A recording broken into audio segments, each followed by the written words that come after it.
L'hôtel de ville de Pointe-Noire a abrité ce vendredi 14 octobre 2022 la cérémonie de lancement officiel de paiement des crédits des activités génératrices de revenus sous l'autorité du secrétaire général de la mairie de Pointe-Noire, André Guilledman Luemba, représentant la présidente du conseil départemental et municipal.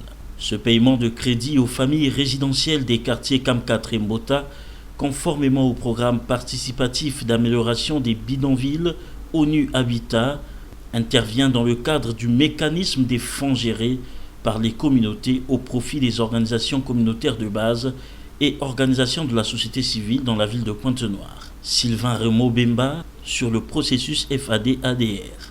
Il s'agit d'une nouvelle dynamique expérimentale avec le programme participatif d'amélioration des bidonvilles qui veut que les communautés prennent leurs responsabilités citoyennes pour l'amélioration de leurs conditions et cadres de vie. Des activités d'animation impliquant les communautés ont été organisées dans tous les quartiers. Il s'agit de la sensibilisation des populations au mécanisme du fonds géré par les communautés, en vue de leur adhésion au fonds d'appui au développement des activités génératrices de revenus. Cette activité qui a duré environ 3 semaines, sans trop d'implication, parce que nous craignons une adhésion massive, a permis d'enregistrer 172 familles, dont 113 femmes, pour un volume financier de 26 245 000 francs CFA. Invité à prendre la parole, le secrétaire général du Forum des jeunes entreprises du Congo a illustré son propos par une image d'un malade qui doit se faire soigner après un diagnostic et doit par conséquent savoir que les médicaments prescrits ont des contre-indications et qu'il faille faire attention. Ce médicament qui s'appelle crédit pour vous soulager a des contre-indications. Qu'est-ce que nous avons? Ce qu'il y a comme contre-indication, c'est le détournement de l'objet du financement. Vous avez pris le temps de monter des projets qui ont été appréciés, les enquêtes socio-économiques ont été menées, la rentabilité étudiée, on a mis en phase votre personnalité, votre projet, on a décidé de le financer. Cet argent sert à financer ce projet-là. Même si vous avez d'autres projets, vous reviendrez le moment venu. Ça sert à financer ce projet-là. Si vous ne le faites pas, vous mettez déjà en difficulté votre propre projet et donc le fonds d'une manière générale. Ça, c'est un des éléments de contre-indication qu'il faut respecter en ce qui concerne le crédit. C'est valable pour tout aspect de crédit dans la vie. Ne faire que ce qu'on a dit on va faire avec l'argent emprunté. Deuxième élément de contre-indication, le non-respect de vos échéances. On vous le dit, grâce à cet argent, si nous respectons les principes, nous allons en financer d'autres, peut-être vous-même encore. Ne pas respecter les échéances, c'est-à-dire vous-même, vous étiez libre de faire le choix. Il y en a qui ont dit, nous allons rembourser par semaine, d'autres ont dit par mois. Ça a été libre. Mais dès que c'est dit, ça devient une contrainte, une obligation. Nous avons noté. Ne pas les respecter mettra en mal le fonds et mettra en mal la suite du projet. Alors, pour ceux qui ont accepté de faire le remboursement par mois, n'attendez pas la fin du mois. Passez régulièrement, chaque semaine, déposez un peu, ça vous aidera à la fin du mois de ne pas sentir le poids. Mais si vous ne le faites pas, c'est ce qu'on appelle chez nous, dans ce métier, le taux d'impayé. Quand le taux d'impayé est grand, ça veut dire que la maladie est en train de s'aggraver. Plus tard, vous serez encore plus pauvre, plus pauvre qu'au moment de prendre le crédit. Et ça ne peut pas vous arranger, et encore moins nous. Troisième élément, pour m'arrêter là, parce qu'après les effets sont nombreux, c'est la mauvaise gestion. Vous êtes dans le cadre des activités économiques, des activités génératrices de revenus. Ça se gère. Le respect des principes, l'argent qui rentre à l'encaissement, la recette n'est pas le bénéfice.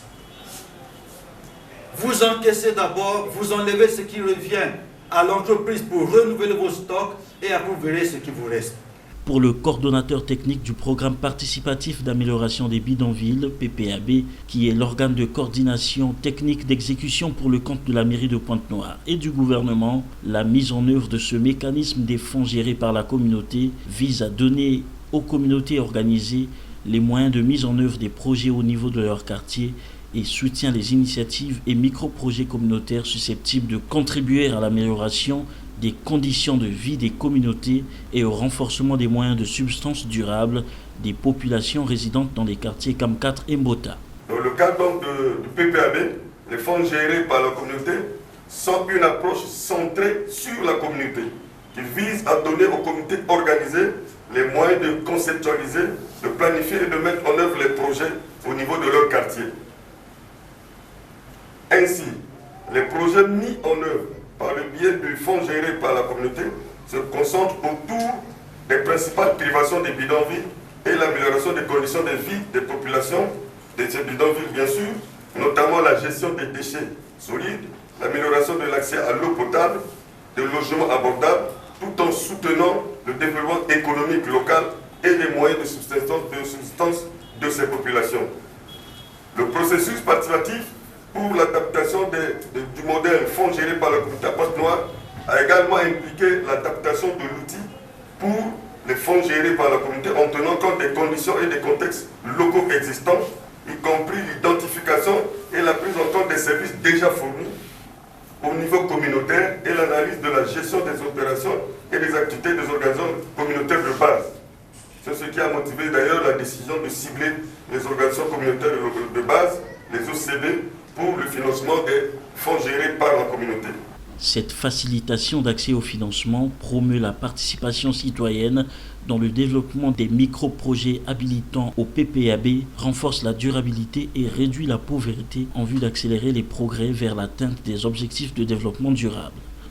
Au nom de Madame la Présidente du Conseil départemental et municipal, maire de la ville de Pointe-Noire, à l'occasion de l'opérationnalisation du partenariat social et économique, fruit de la coopération que le gouvernement de notre pays, la municipalité de Pointe-Noire et l'Organisation des Nations Unies pour les établissements humains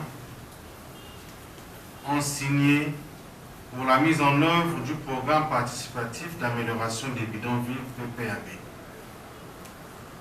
Ce lancement solennel dans la ville de Pointe-Noire, au bénéfice des familles résidentielles des quartiers CAM4 et des quartiers de Mbota, est un motif de fierté, en ce qu'il s'aligne à la vision politique et stratégique du gouvernement déclinée dans le nouveau Programme national de développement 2022-2026, qui, dans le cadre de la mise en œuvre des politiques d'action sociale, encourage les transferts sociaux, la conduite des services d'action sociale et d'autres mesures d'intervention en vue de réduire la pauvreté, la vulnérabilité, les inégalités et de promouvoir le développement du capital humain. Mesdames, Mesdemoiselles, Messieurs, vous comprenez donc avec aisance tout le sens de l'intervention dans la ville océane du mécanisme de fonds géré par la communauté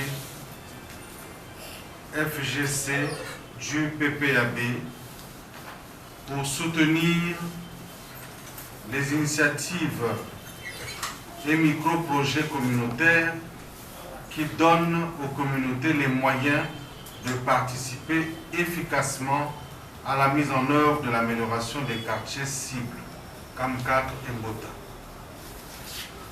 Engager et responsabiliser les communautés au développement social et économique à l'échelle des quartiers. La signature des conventions de crédit AGR devant le représentant de la présidente du conseil départemental et municipal de Pointe-Noire a mis un terme à cette cérémonie.